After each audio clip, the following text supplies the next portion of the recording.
Το πόδι αντιπροσωπεύει ένα μονοπάτι. Κάθε βήμα που κάνετε είναι μια πράξη, και κάθε πράξη είναι κάρμα. Ο Βούδας μας υπενθύμησε κάποτε ότι ακόμη και ένα μικρό βήμα προς την καλοσύνη φυτεύει έναν σπόρο που θα ανθίσει και θα οδηγήσει σε μελλοντική ευτυχία.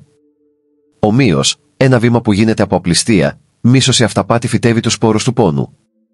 Έτσι, ένα σημάδι στο πόδι είναι ένα σύμβολο του μονοπατιού που έχετε ήδη διανύσει. Είναι μια καταγραφή του που έχετε βρεθεί και μια ανεπαίσθητη πρόβλεψη για το που πηγαίνετε. Γι' αυτό οι σοφοί άνθρωποι βλέπουν τέτοια σημάδια όχι ως δυσιδαιμονία, αλλά ως τη διδασκαλία της αιτίας και του αποτελέσματος, που εκδηλώνεται σε ορατή μορφή. Τα σημάδια μπορούν να λάβουν διάφορες μορφές: ένα αστέρι, ένας τροχός, ένας κύκλος ή ακόμα και μια φυσική αλλαγή χρώματος. Το καθένα φέρει το δικό του νόημα και αποκαλύπτει πως κινείται το κάρμα στη ζωή σας. Το να βλέπεις ένα τέτοιο σημάδι είναι μια υπενθύμηση ότι δεν είσαι ένας τυχαίος περιπλανόμενος σε αυτόν τον κόσμο. Είσαι εδώ για έναν σκοπό. Το πεπρωμένο δεν σημαίνει μια μετάβλητη μοίρα σκαλισμένη σε πέτρα. Στο θάρμα, η μοίρα είναι η ροή αιτιών που προκύπτουν από τις προηγούμενες πράξεις σου και ρέουν στο παρόν. Είναι σαν ένα ποτάμι που μεταφέρει νερό. Κατάντι. Το νερό ρέει προς μια συγκεκριμένη κατεύθυνση λόγω του σχήματος του τοπίου. Ωστόσο, σε αυτό το ρεύμα, έχετε την ελευθερία να οδηγήσετε το σκάφος σας, επιλέγοντας αν θα επιπλέψετε ομαλά, αν θα παλέψετε ή αν θα ξεκουραστείτε. Το σημάδι στο πόδι είναι ένα σημάδι ότι το πεπρωμένο σας είναι ισχυρό, ότι το κάρμα του παρελθόντος σας καλεί σε έναν συγκεκριμένο ρόλο στη ζωή. Για μερικούς, αυτό μπορεί να είναι το πεπρωμένο ενός ηγέτη, που καθοδηγεί τους άλλους μέσω της σοφίας. Για άλλους, μπορεί να είναι το πεπρωμένο της υπηρεσίας, που φέρνει συμπόνια σε όσους υποφέρουν. Για άλλους, μπορεί να είναι το πεπρωμένο της αφύπνισης, περπατώντας το μονοπάτι του θούρμα με μεγαλύτερη σαφήνεια. Το κρυφό πεπρωμένο που αποκαλύπτεται από το πόδι σας υπενθυμίζει ότι η ζωή σας δεν είναι σύμπτωση. Είναι η συνέχεια πολλών ζωών, πολλών πράξεων και πολλών μαθημάτων. Έχετε περπατήσει μακριά μονοπάτια στο παρελθόν και θα περπατήσετε ακόμη περισσότερο. Αυτό το σημάδι είναι απλώς ένα μήνυμα. Μην σπαταλάτε αυτή τη ζωή.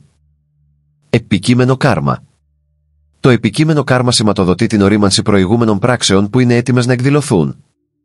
Όπως ακριβώς ένα φρούτο οριμάζει στην εποχή του, το κάρμα οριμάζει όταν οι συνθήκες είναι κατάλληλες. Μπορεί να μην θυμάστε τους σπόρους που κάποτε φυτέψατε, αλλά αυτοί θα εξακολουθούν να αποδίδουν καρπούς. Ένα σημάδι στο πόδι μπορεί να είναι ένα σημάδι ότι μια τέτοια ορίμανση είναι κοντά.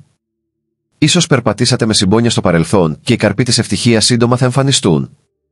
Ίσως περπατήσατε στην άγνοια και οι καρποί της δυστυχίας θα εμφανιστούν. Αλλά να θυμάστε, το κάρμα δεν είναι ούτε τιμωρία ούτε ανταμοιβή. Το κάρμα είναι απλώς το φυσικό αποτέλεσμα της αιτίας και της συνθήκης. Αν φυτέψετε έναν σπόρο μάγκο, δεν θα πάρετε μήλα. Αν σπείρετε καλοσύνη, δεν θα θερήσετε σκληρότητα. Αυτό που σας έρχεται είναι απλώς το ξεδίπλωμα αυτού που σπείρατε. Ένας σοφός άνθρωπος, βλέποντας ένα τέτοιο σημάδι, σκέφτεται, αυτό είναι ένα σημάδι ότι το κάρμα οριμάζει. Ας προετοιμαστώ με ενσυνειδητότητα, συμπόνια και σωστή κατανόηση, ώστε να μπορώ να το δεχτώ με σοφία. Σημάδια ευιονού πεπρωμένου. Στη βουδιστική παράδοση, ορισμένα σημάδια στα πόδια θεωρούνται ευίωνα. Το πιο ιερό παράδειγμα. Ο ίδιος ο Βούδας, του οποίου τα ίχνη έφεραν σύμβολα όπως ο τροχός του λωτού, ο λωτός και η κόγχη. Αυτά τα σημάδια αποκάλυψαν το πεπρωμένο του ως πλήρως αφυπνισμένου δασκάλου της αλήθειας για τον κόσμο. Όταν ένας συνηθισμένος άνθρωπος ανακαλύπτει ένα σημάδι στο πόδι του, δεν είναι συγκρίσιμο με τα σημάδια του Βούδα, αλλά εξακολουθεί να είναι σημαντικό. Ένα στρογγυλό σημάδι μπορεί να συμβολίζει έναν τροχό λωτού, υποδηλώνοντας ότι το πεπρωμένο σας μοιράζεται σοφία. Ένα σημάδι που μοιάζει με λουλούδι μπορεί να αποκαλύψει ένα πεπρωμένο συμπόνιας και ομορφιάς, ανυψώνοντας τους γύρω σας. Ένα σημάδι σε σχήμα αστεριού μπορεί να υποδηλώνει καθοδήγηση, όπως κάποιος που φωτίζει το δρόμο στο σκοτάδι. Αυτά τα σημάδια δεν πρέπει να κάνουν ένα άτομο αλαζονικό ή υπερήφανο. Αντίθετα, θα πρέπει να αφυπνίζουν την ταπεινότητα. Μου έχει εμπιστευτεί αυτό το πεπρωμένο. Ήθελα να περπατήσω το μονοπάτι μου με προσοχή και αρετή. Σημάδια προσοχής. Δεν είναι όλα τα σημάδια ευίωνα. Μερικά μπορεί να υποδηλώνουν καρμικά χρέη που δεν έχουν ακόμη πληρωθεί. Τα σκοτεινά ή ανώμαλα σημάδια μπορεί να είναι προάγγελοι επερχόμενων δυσκολιών, εμποδίων ή ταλαιπωρίας. Αυτό δεν είναι κατάρα, αλλά υπενθύμηση. Προηγούμενες πράξεις σας επιστρέφουν σε εσάς και πρέπει να βαδίσετε προσεκτικά. Εάν εμφανιστεί ένα τέτοιο σημάδι, μη φοβάστε, αντίθετα, αφήστε το να ενισχύσει την αποφασιστικότητά σας να καθαρίσετε την καρδιά σας. Ζήστε με μεγαλύτερη συμπόνια, μιλήστε με μεγαλύτερη αλήθεια, ενεργήστε με μεγαλύτερη σοφία. Με αυτόν τον τρόπο, μαλακώνετε το βάρος του κάρμα και το μετατρέπετε σε ένα μονοπάτι ανάπτυξης. Με αυτόν τον τρόπο, ακόμη και ένα σημάδι προειδοποίησης γίνεται ευλογία, γιατί σας δίνει την ευκαιρία να αφυπνιστείτε πριν σας καταβροχθήσει ο πόνος. Η διδασκαλία του αποτυπώματος. Ένα αποτύπωμα είναι προσωρινό. Ακόμα και στην άμμο, θα εξαφανιστεί με το επόμενο κύμα. Ομοίως, το σημάδι στο πόδι σας είναι μια υπενθύμηση ότι όλα είναι προσωρινά. Το κάρμα οριμάζει, το πεπρωμένο ξεδιπλώνεται, αλλά τίποτα δεν διαρκεί για πάντα. Τα αποτυπώματα του Βούδα, που κάποτε σεβόντουσαν σε όλο τον κόσμο, μας υπενθυμίζουν όχι μόνο την παρουσία του, αλλά και την απουσία του. Περπάτησε στη γη και μετά πέθανε. Οι διδασκαλίες του παρέμειναν, αλλά το σώμα του πέρασε. Ομοίως, τα δικά σας αποτυπώματα θα εξαφανιστούν μια μέρα. Δεν είναι το ίδιο το σημάδι που έχει σημασία, αλλά το πώς περπατάτε. Περπατάτε με επίγνωση ή με απροσεξία, περπατάτε με πόνο ή με σκληρότητα, περπατάτε προς την αφύπνιση ή βαθύτερα στην αυταπάτη, ένα σημάδι είναι απλώς μια πινακίδα. Το αληθινό ταξίδι είναι το πώς κάνεις κάθε βήμα σε αυτή τη ζωή.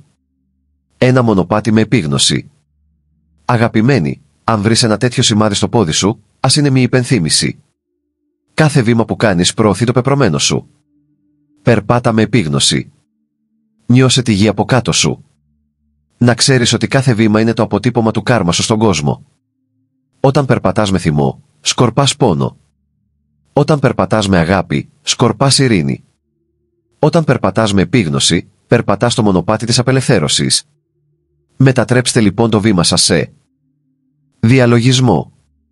Αφήστε το σημάδι στο πόδι σας να σας υπενθυμίσει το αποτύπωμα που αφήνετε στη γη και στις καρδιές των άλλων. Κάρμα και απελευθέρωση.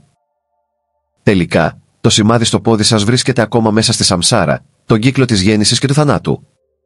Όσο υπάρχει κάρμα, θα υπάρχουν σημάδια ιονού και πεπρωμένου. Αλλά η υψηλότερη διδασκαλία του Βούδα είναι να ξεπερνάμε το ίδιο το κάρμα, να ξεπερνάμε το πεπρωμένο και να αφυπνιζόμαστε στο αγέννητο, νεοπεριοριστικό, αόριστο.